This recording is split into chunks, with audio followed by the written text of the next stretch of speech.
Hi everyone, thanks so much for your stamps in the mail kit order.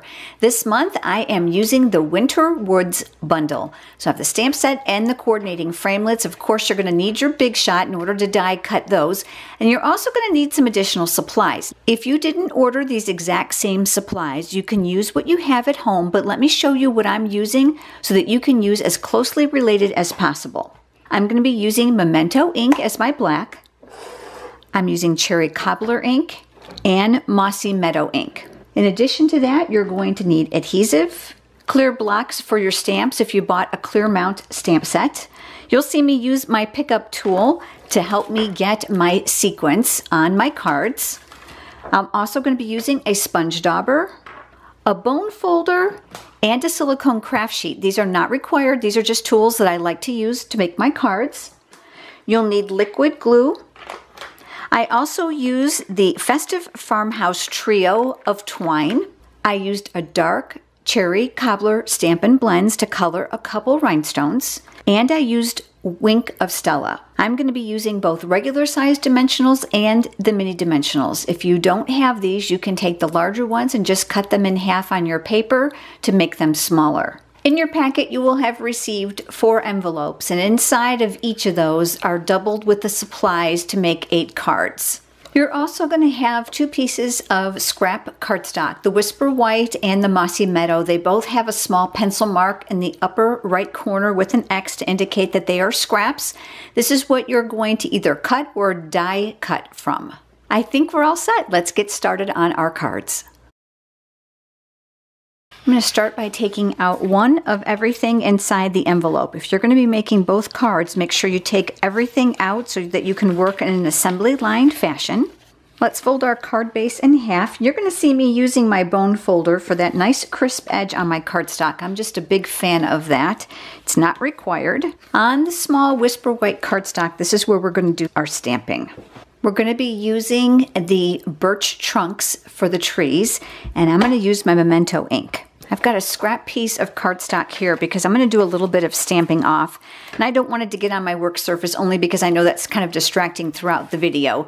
You're using grid paper, it's a wonderful thing, so just go ahead and stamp off on that. I'm going to work in a horizontal pattern, even though I know it's going to be vertical when it's done, because I find it's easier for me to align. So I'm going to go ahead and I'm going to ink this up by traveling across the ink pad. You want to make sure you get good coverage so you don't miss a spot. I am going to stamp off one layer of ink here on my scratch paper. In a horizontal pattern now, I am going to stamp these trunks. Don't worry if they're perfectly straight. I've never seen a tree grow perfectly straight, so if they're a little bit crooked, that's fine. You're going to see I didn't re-ink so that this next row is a little bit lighter than the first row for some depth. Now I'm going to repeat that exact same process. I'm going to ink up my stamp, making sure I travel all the way around, stamp off on my scratch paper, and then I'm going to stamp another row of tree trunks right next to it. And then without re-inking, I'm going to move over and I'm going to fill in that last little bit of area. If your trunks overlap a little bit, it's okay. Let's go ahead and flip this over. We're going to add adhesive to the 4 corners. And then I'm going to mount this on that layer of Cherry Cobbler cardstock. It's got a very thin border, about 1/8 of an inch all the way around. So just kind of make sure that it's peeking through. Let's set that aside. We're moving now to the scrap Whisper White cardstock. And this is where we're going to stamp some of those pine boughs. I have the Mossy Meadow ink pad. And I have mounted the little pine bough from that stamp set. And we are going to stamp 3 across the top. We're not going to re-ink each time we stamp, so we'll have a graduation of color. Make sure you leave space between them so that the dies will fit, because there are 3 dies to this one image as part of the set. So go ahead and ink it up. Make sure that there's ink not around your edges. So I'm going to stamp 1, and I'm going to move over, and 2, and I'm going to move over for the 3rd one. So we've got 3 different shades. Here on the dies, you're going to see how there are 3 different dies for this exact same shape, and it's totally brilliant because we can pass this through the Big Shot just one time and get them all done. I'm using my magnetic platform. I'm a fan of that for the dies. It helps hold them in place. If you don't have it, your regular platform with your thin die adapter is fine. I'm going to put a clear mat on the bottom to protect it. And then I've got my cardstock here, so I'm going to line that up. And I have my 3 dies.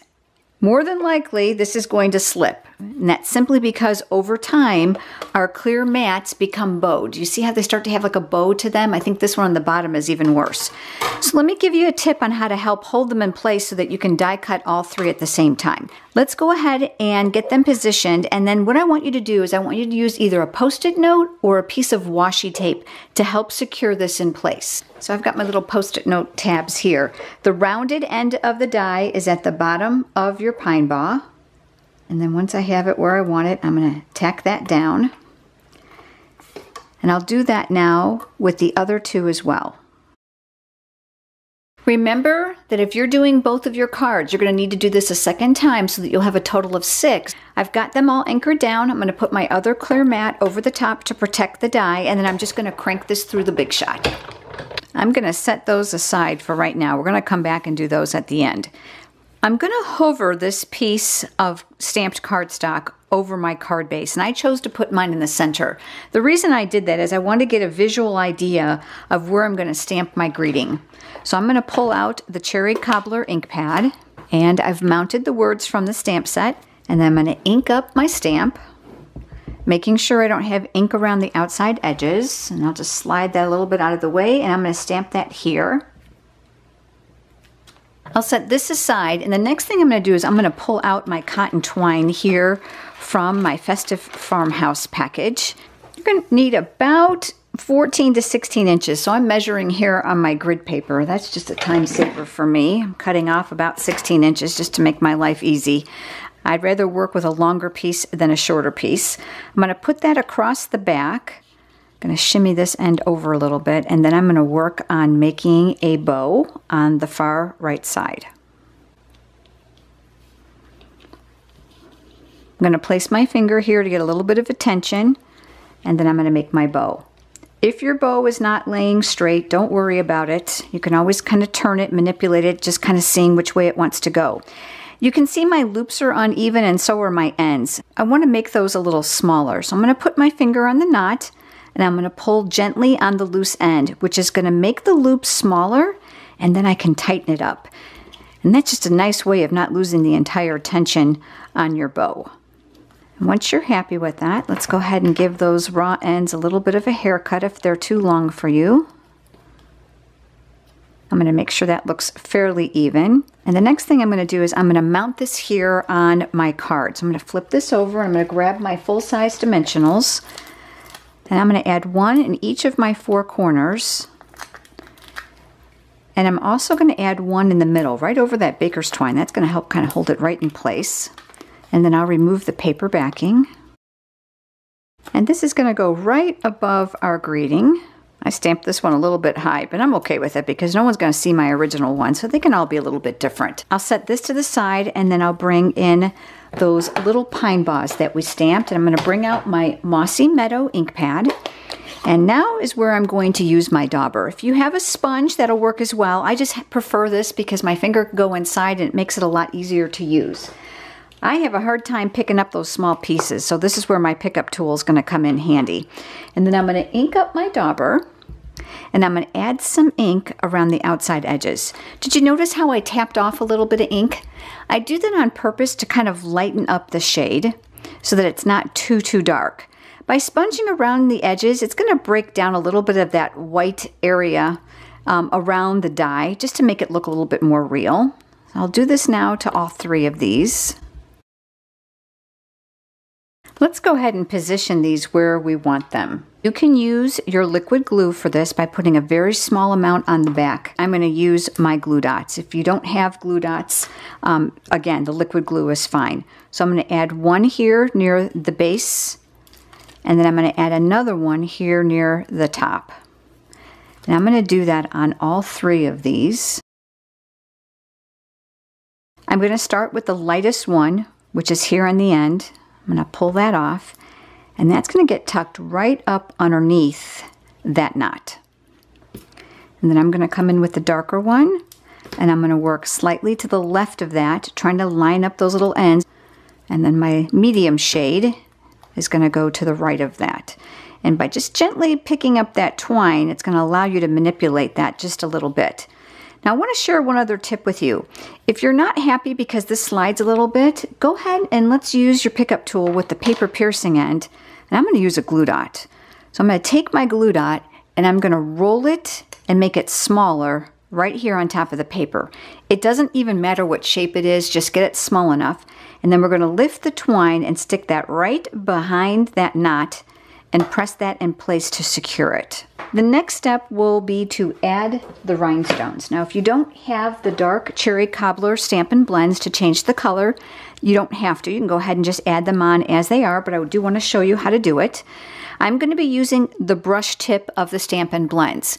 Because these are alcohol-based markers, they will dye this pigmentation permanently. You don't have to worry about that color rubbing off like you would with a regular dye-based marker. I'm going to be using the smaller ones here on the right. My configuration of rhinestones probably looks a lot different than yours because I have an old version that Stampin' Up! Used to sell, and I'm just trying to use these up. Be very careful when you're working with the tip. You want to make sure that you're not so rough on these that you're ruining the actual tip of your Stampin' Blend. So just work very gently. Make sure you get your sides. And if you need to, you can go ahead and let it dry a few seconds for that alcohol to evaporate and go back over for a second coat. Make sure you cap your Stampin' Blends very tightly. Go ahead and pick it up off the paper. There's a glue dot already on the back. And then be very intentional where you're going to place it. And then I'm going to pick up one other one here. And I'm going to place that one down here on the lower right. And you can put them wherever you like. But there we go. We've got a really simple card. Okay, let's move on to our next one.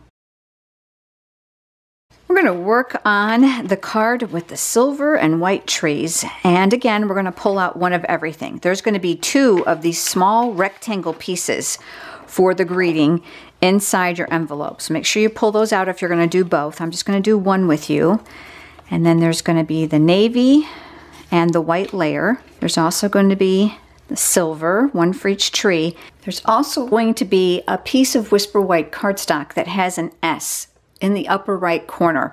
This is going to be for the snowbank, and I did it very lightly so that you could erase it if you need to. This one piece will make both of your cards. We're going to start by folding this card base in half, and again you'll see me use my bone folder for that nice crisp edge on my cards. I'm going to set that aside, and let's work on the snowbank first. In your dies, you're going to see a long die here. This is for the actual creation of your snowbank. And we're going to need to use that with the Big Shot. We're also going to want to die cut one tree from the silver foil. You'll see that there's 2 dies, so this is going to make this a lot easier for us. So I'll do that one with this. And you're also going to need your scrap Whisper White cardstock that we just used. Now, if you want to, you can cut this a little bit smaller so you can pass everything through on the Big Shot at one time. It's entirely up to you. Just for the sake of demonstration, I'm going to go ahead and do them separately with you. I'm back to my magnetic platform, and again, my clear cutting mat is on the bottom. This is that piece that has the S in the corner. It's very, very light. So I'm going to lay this here. You want that little raised edge down. That's going to be cutting. So go ahead and place that in the center, and you can manipulate it any way you'd like. Remember, you're going to have this side for one card and this side for the other card. And then I'll place my clear cutting mat over the top to protect my die, and we're going to run that through the Big Shot. So you can see here that you're now left with 2 pieces. They can be identical, or you can flip one over so you've got 2 slightly different cards. Back to the platform. I've got my die here for my tree. I know it's not going to photograph well. I'm sorry, and that's because of the foil and the reflection of the lights in the studio. And then I have got my Whisper White cardstock here, and I think to make my life easier, I'm going to cut this down, and I'm going to place my other tree next to it. Now, if you're doing both cards, you'll have 2 pieces of foil, and this one you can flip around and put your other tree here with the stem here. They'll both fit nicely. And we're going to go ahead and crank this through the Big Shot as well. Depending on your Big Shot, you may need to crank this back a second time. Every Big Shot is a little bit different, so let me give you a little tip about that. I start by picking it up, and I like to turn it over. And I want to make sure that it looks die cut all the way through. And you see how mine doesn't look like it's cut all the way through? My Big Shot is really, really old and well loved. So what I'm going to do is I'm going to turn this die now the other way. And I'm going to run these through just one more time. Typically, I would go there and back because I know my Big Shot. Every single one's a little bit different. And as they age and you use it thousands and thousands of times, as I have, the rollers become more conditioned. So there we go. That looks a lot better. And then we've got our white one as well. I'll go ahead and I'll just remove very carefully my die. I'm going to use that paper piercing tool on the back of my pickup tool to help me just poke out those little negatives. You see the small little tiny holes that are inside your die? Those are actually to help you release the die. Now, if you have the Big Shot die brush, you certainly can use that. That will help as well. Let's go over now to that layer of Whisper White cardstock. This is where we're going to place our snow. And if you recall, we'll have those two pieces. All I did was separate them, and that's going to give me two. If that little S is not something you can erase, remember you can flip it over and you can change the dynamic of your snowbank on this particular card just to make it a little bit different. You're going to notice that this cardstock is a lot longer than what you're going to need. And I did that on purpose because I want you to be able to trim it to make sure that it's exact in size. I'm going to set this aside and I'm going to work with my white tree first. And I want to make sure that I mount that here on my cardstock because I'm going to put the snowbank over it. I've got my silicone craft sheet here. It's my favorite tool in my stamp room. I'm going to turn that tree upside down and I've got my liquid glue. So I'm going to put a little dollop of glue here in the corner. You can take then the tip and just add small amounts of glue by just picking it up from your pile. That's easier than trying to squeeze it. Or I'm going to give you another tip if you happen to have another stamping sponge or a dauber that you can dedicate strictly to glue. I put a small wedge of a sponge on a binder clip. This is only for glue. You're not going to be able to wash this out and use it in anything else. So I'm going to go ahead and separate that glue a little bit to thin it out, and I'm just going to dab it on the back of my tree. And then I'm going to lift this. I'm going to push that aside. Actually, let me put this on here so you can see a little bit better. I'm coming down here over to the right and I'm mounting my tree. This little bit that has glue on it, it's going to eventually fall on the cardstock. Don't worry about it if it dries. This is going to need to go in an airtight container when you're finished so that it doesn't get super duper hard and then you can't use it again. So I'm just going to kind of tighten that up for the few minutes I'm going to need to kind of finish the next. The next step is my snowbank. Now I've got a little S down here in the corner and I want to use this side. So I'm just going to go ahead and erase that with my pencil. And again, you can flip it over and use the other side if you'd like.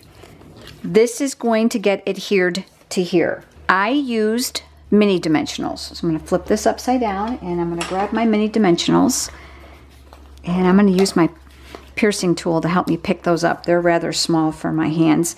And I'm going to place those here on the back. And I'm going to work around the perimeter so that this is nice and balanced. I'm being cognizant of that because I want to make sure that my card doesn't come out all lopsided when it gets to the other end since I know I'm going to mail it. And I know I'm going to cut off a little bit. So I'm probably just going to come to about here. And I might end up trimming some of that dimensional, but that's okay. Let's take off those paper backings. I'm going to go ahead and I'm going to mount this here, lining up the bottom and one side on my cardstock. And I'm just going to tack those dimensionals in place. Now I'm going to flip this over and I'm going to use this edge of my cardstock as a guide to cut away what I don't need. So it'll be nice and straight. The next step is I'm going to be adding my Wink of Stella. So I've got my clear Wink of Stella here. If your Wink of Stella is not running really well, let me give you a tip. Grab one of your clear blocks and there's the word push on two sides of your Wink of Stella. Give it a little bit of a squeeze and it'll make a puddle on your clear block. And then you can pick it up a little bit from there. But what it does is it reprimes the brush if it's been sitting for a long time.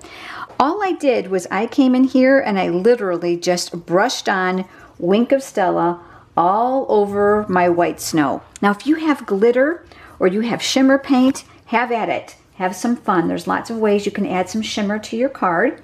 Don't have to use Wink of Stella if you don't want to. Once you're finished, you're going to let that sit for, probably just under a minute till that alcohol base evaporates. And then you've got that beautiful shimmer snowbank. If you've got Wink of Stella on here, just use it on your chamois or your Stampin' Scrub just to clean it off. Our next step is going to be to adhere the silver tree, and it's going to be very much like we did the white one. The one great thing I love about the silicone craft sheet, do you see here where the glue was? Once it's dry, it literally just rubs right off. Absolutely a great product for your stamp room, so adhesive will not stick to it, either will hot glue. I'm once again going to make a puddle on here to hold some glue, and I'm going to be using my sponge, and I'm going to dissipate that once again, and I'm going to work here on the lower branches and my trunk, being very careful not to get it on the front because obviously with the foil that would be very noticeable. And I'm going to overlap these just slightly, and I'll mount my silver tree next to the white one, and I'll just gently tack that in place. I'm going to go ahead and mount that here on that Night of Navy layer, adding adhesive around the outside edges of this piece of cardstock, leaving a small border all the way around. On this small piece of Whisper White cardstock, this is where we're going to stamp the greeting. I'm using the exact same greeting that we used on the previous card, but we're going to do some masking. I'm going to use household Scotch tape to cover this up. I forgot to mention that in the intro, but I think most of you have Scotch tape. If you don't, go ahead and use a Post-it note. But I've pulled off a long strip here.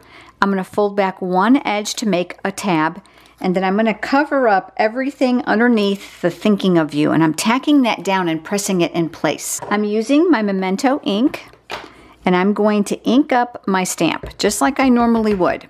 That little tab is going to allow me to pull off what I don't need, and I'm going to stamp the thinking of you here on this white piece.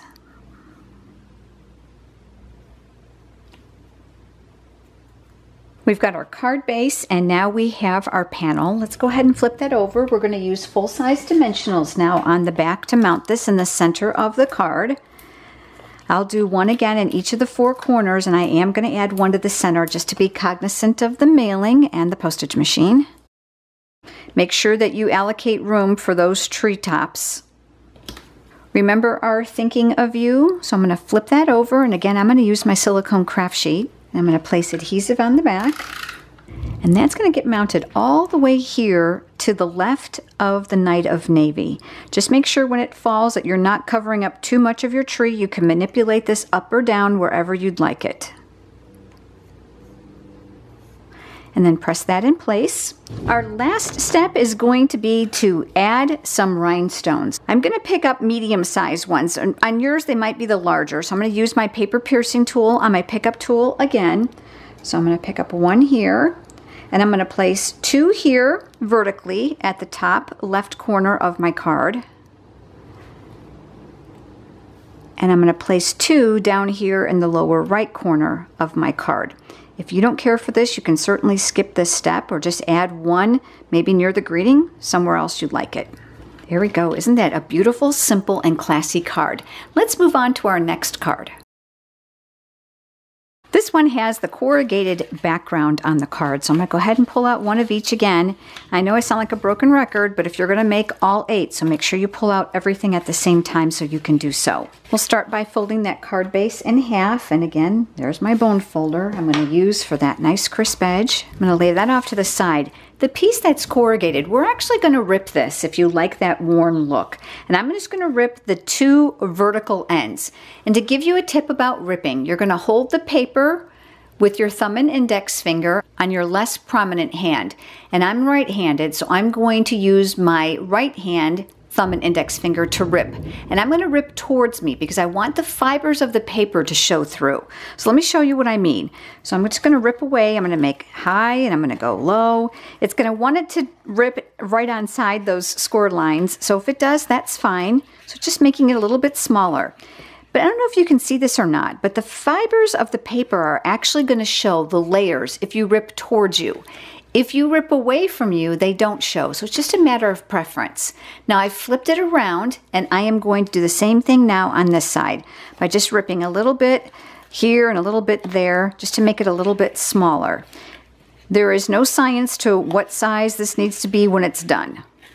You can also see that I've curled some of that paper back to make it easier to hold with my hand.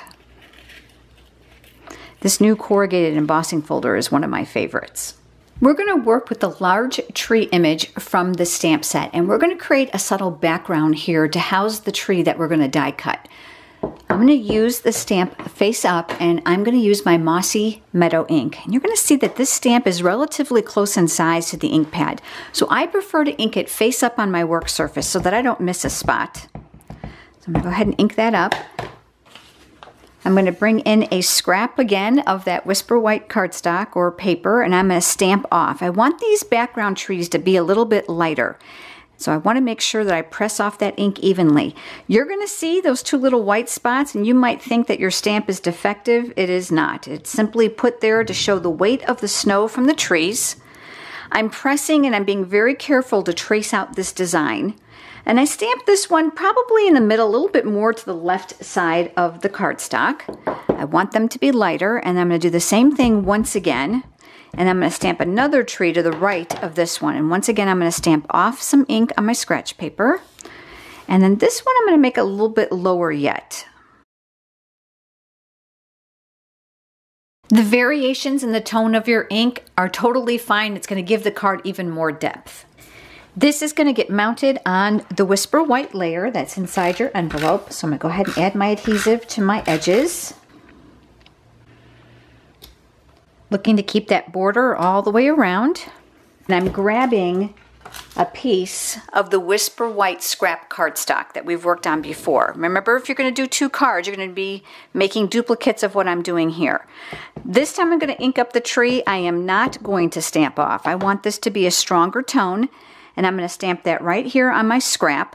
Lots of firm, even pressure. Make sure you trace out that design. Inside the dies, you're going to see this narrow tree here. And you're going to see how it leaves impressions here of the boughs. That's actually going to give us a 3D effect. This die here actually die cuts the circumference of the tree. So I'm going to use this one. And it's going to kind of give me a 2-in-1. It's going to make it a little bit taller, a little bit narrower, and it's going to give me that 3D cut. Back to my Big Shot. I'm going to put my cardstock here, and then I'm going to line up my die. Again, the stamped image is going to be slightly larger than a die itself, and I'll cover that up, and then I'll crank that through. I'm going to flip this over because I want to show you how it has die cut sections of the tree. Isn't that neat? So we're going to go ahead and use the paper piercing tool to kind of help release that a little bit from the die itself because of all those little intricate pieces that it's die cut. And then I'll gently pull this out. And I'm going to leave it flipped over so you guys can see a little bit better. You see these? All right, we're going to actually manipulate those to the front. I brought in my silicone craft sheet again just so that you can see a little bit better. Keep in mind, those white areas, we want those because this is a very tone-on-tone card. It's just going to be reminiscent of snow. We're going to take those little areas and we're going to slightly pull those up to create a 3D look. And then I'm going to give you a tip about curling them if you like it. With your pickup tool, again, with the paper piercing end, I just kind of braced my cardstock around it and then pressed. And I found that gave me just a nice little slight curl to those branches, making it look a little bit more realistic. And what does, it allows the cardstock from the back to peep through. I'm going to flip this over and I'm going to use mini dimensionals. And I'm going to add them to the areas of my tree that are not lifted. And then I'm going to use my paper piercing tool again to help me lift them up. So I'm going to put one near the top. This is still going to open because it's not impeding on that little opening. And I'm going to put another one here. And you're just going to scatter them. They don't have to be perfectly aligned, just as long as you've got some balance to this piece.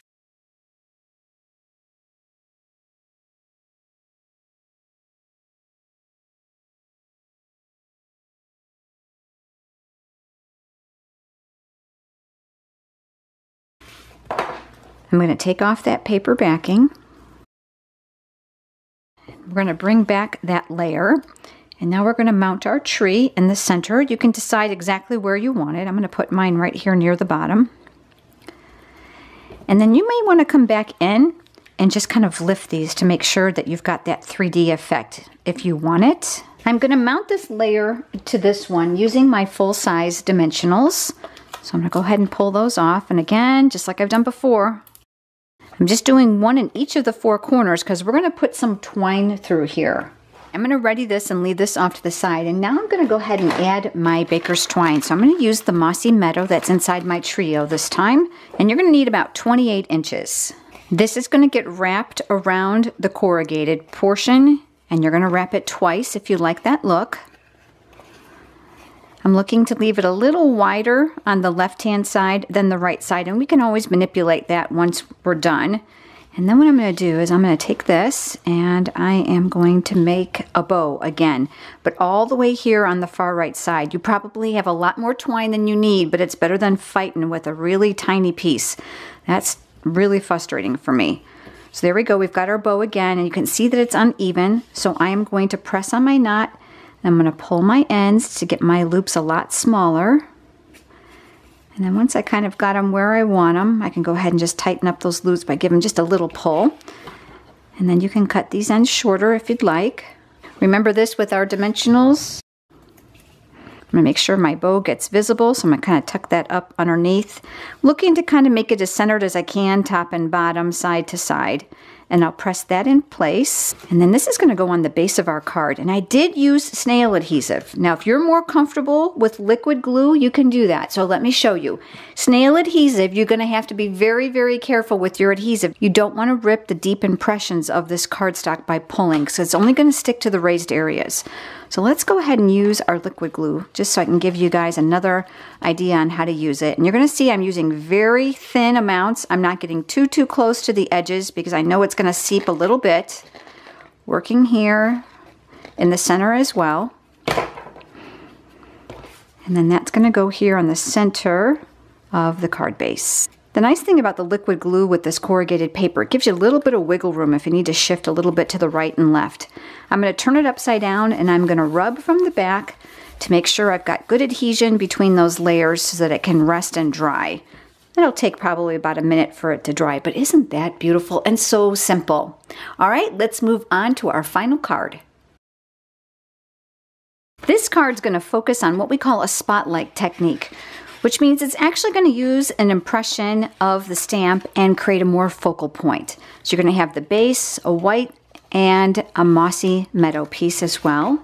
And I'm making one right along with you as a reminder. And I'm going to go ahead and fold this in half. And I've got my bone folder handy. I've mounted the trees on my clear block. I'm going to turn that face up, and I'm going to ink it just like we did the Christmas tree a few minutes ago, because it's too large to go on my stamp the other way, and I want to make sure I don't miss an area. So I'm going to go ahead and ink that up really well. And I'm going to stamp this in the center of my card base. Lots of firm, even pressure to make sure that you press out those designs. This is a very intricate stamp with all those small, fine branches, so you want to make sure that you don't miss them. I'm going to set that off to the side, and I'm going to bring in that small piece of Whisper White cardstock, and we're going to ink this image up again. This time we're concentrating on the trees in the middle. Go ahead, and I'm going to stamp that right on here the very best that I can to get it as straight as I can.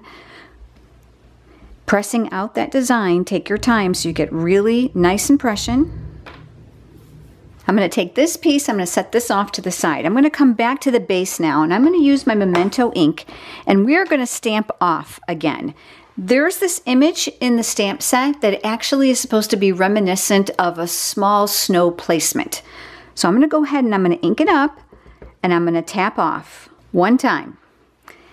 That's going to make it lighter, and I'm going to stamp it underneath the trees. Don't give a whole lot of thought to this on placement because it's just going to kind of be nearby. I'm going to set that off to the side. That Mossy Meadow scrap cardstock that's inside your packet has a small pencil X up in the corner. I know it's going to be difficult to see in the video, but this is where you're going to stamp your greeting. We used the Thinking of You this season once before with the Scotch tape, and we're going to use it again. I'm going to stamp it on the Mossy Meadow, and I'm going to use a small piece of this to mount on the card base. If you don't like that, by all means, you can go ahead and eliminate that step and do it slightly differently. Once again, I'm going to turn my stamp face up. I've got a nice long piece of Scotch tape here, and I'm going to make a little tab on the end, and I'm covering up everything other than the Thinking of You, just like we've done previously. I'm going to ink up my stamp. Very important, you take off the Scotch tape, and that's going to get stamped here near the bottom. If you're making 2 cards, remember you're going to have to do this twice. Now what I'm going to do is I'm going to take my scissors and I'm going to cut around it. I'm just looking to make it as straight as possible. It doesn't have to be perfect. If you want to cut it in a fun angled shape, by all means do that. And then I'm going to come around here and I'm going to cut this side as well. I don't cut straight either. So we've got our thinking of you. Back here to the card base, let's put these 2 pieces together. I'm going to add adhesive along my edges, and I'm going to mount that, and this has a small border that's going to go all the way around. I'm also going to use dimensionals on the back of this, and these are my full-size dimensionals again, and I'm working in my 4 corners, and of course one in the center. And then I'll take off those paper backings. What you're looking to do is to mimic this image the very best that you can. So I'm looking at the trunks, and I'm also looking here to see when this area ends. So I'm just going to do my very, very best to line them up. And this is called the spotlight technique. So we've got one raised area that we've actually put some emphasis on. Your thinking of you can be mounted several ways. You can use a little bit of liquid glue. You can use a couple glue dots and roll them to the back. You can take small itty bitty dimensional pieces and put them on, which is what I did in my original sample. But today I'm going to go ahead and I'm going to use my liquid glue. I'm going to bring in my silicone craft sheet once again. I'm going to get my glue started. Nothing worse than having it all come out in a clump. And then I'm just going to put small dots, kind of picking it up here on the back, because I don't want it to come out too thick. I find if I can kind of make it work from there. Lay that off to the side. And then I'm going to put my thinking of you right underneath. The best thing about this card is it can be used at Christmas, but it also can be used all year round as a sympathy card or maybe just a thinking of you card. I chose to add a rhinestone to my greeting, so I'm going to go ahead and pick up one of my medium-sized ones on mine. And I'm going to place that right here next to my text. It's a very simple but classic card, definitely one you can make lots of, and this is a busy time of year. This is one reason why I kept the cards simple and elegant. You have the baker's twine, so if you want to go ahead and wrap it through the inside and add a little bit more decoration, by all means do so. If you made all 8 cards with me today, you'll have 2 of the spotlight trees, you'll have 2 of our 3D trees, you'll have 2 of our frost white and silver tree, and 2 of this one with the birch trunks. I would love to know which one was your favorite. Thank you so much for your stamps in the mail order. I look forward to seeing you for December's card making kit. I have got something special for you with special early ordering dates that you're absolutely going to love. Thanks so much for joining me, everyone. I hope you have a great day.